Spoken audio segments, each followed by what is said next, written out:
AJ, man, this is one where I was telling you, right? Because I feel like overall people were very Barcelos across the board, right? And I was like, these dudes are clones, bro. Like, Valiev is good because Valiev is a prospect, and because he doesn't have the same experience as Barcelos, people were probably also like, oh, who is this dude, right? He's legit, man. The dude is fucking legit. Now, did he almost get his head taken off with a Street Fighter uppercut? Absolutely. That was ridiculous when I saw that. Barcelos, the one thing that I have to say about this, man, is that sometimes this does happen to Raoni Barcelos, where he'll be right there, right in front of you, and he'll just stare in the mirror and not let the hands go. And that's kind of what happened in the first and the third round in this fight.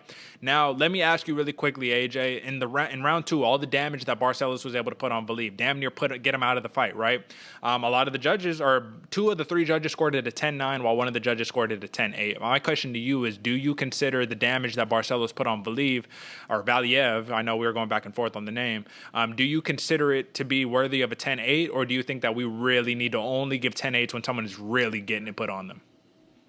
That's a hard one, because me initially right now, I think you don't give him a 10-8. 10-8s are like, this dude is absolutely just beating this dude within an inch of his life. Like, and I also think on that note, I think we need a whole update on the score system in general. But I think 10-8s are pretty reserved for like out classes. You know, if this dude's getting put on a master class, so I'd give it a 10-9. Even to that, Timur Valiev, he did almost get finished like 2 or 3 times. Yeah. He got caught with an uppercut, a solid left check right after that. It was a beautiful display when Raoni Barcelos was actually able to let his hands go. Would I have scored it a 10-8? Nah. But did he almost get finished twice? Yeah, maybe even 3 times.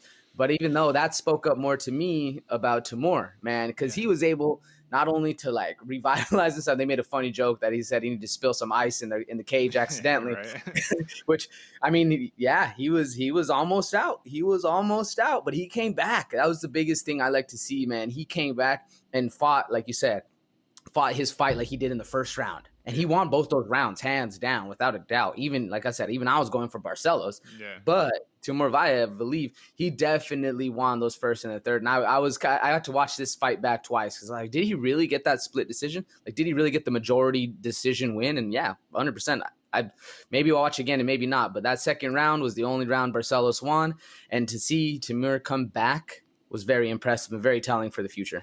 I agree. In my opinion, there's no way you could say Barcelos won the fight. At most, you can say it was a draw. At most, you feel me? But Valiev, he got the job done, man. And this dude's legit. Like I said, he's such a technical prospect. Like, blow for blow, skill for skill. I think he does everything just as good as Barcelos, except I honestly think, and we saw it in action, Barcelos has better hands. That's really the only difference. You know what I'm saying? And Valiev, what did I say? I said I didn't think it would work in the eyes of the judges, but he fights very well going backwards, man. He'll go backwards the whole fight and just pick you apart. Like, this dude is legit. I think there's big things on the way. He says, Barcelos was calling for top 10. He said he knocked me out, all that good stuff. I mean, he got pretty damn close. But Valiev said, he was like, give me top 15. I'm ready. And that's a big jump, because I think he's like a 50 in the 50s in terms of his ranking or something like that on Tapology or whatever. But huge win for Lucky Valiev, whatever the case may be. Dude is a savage.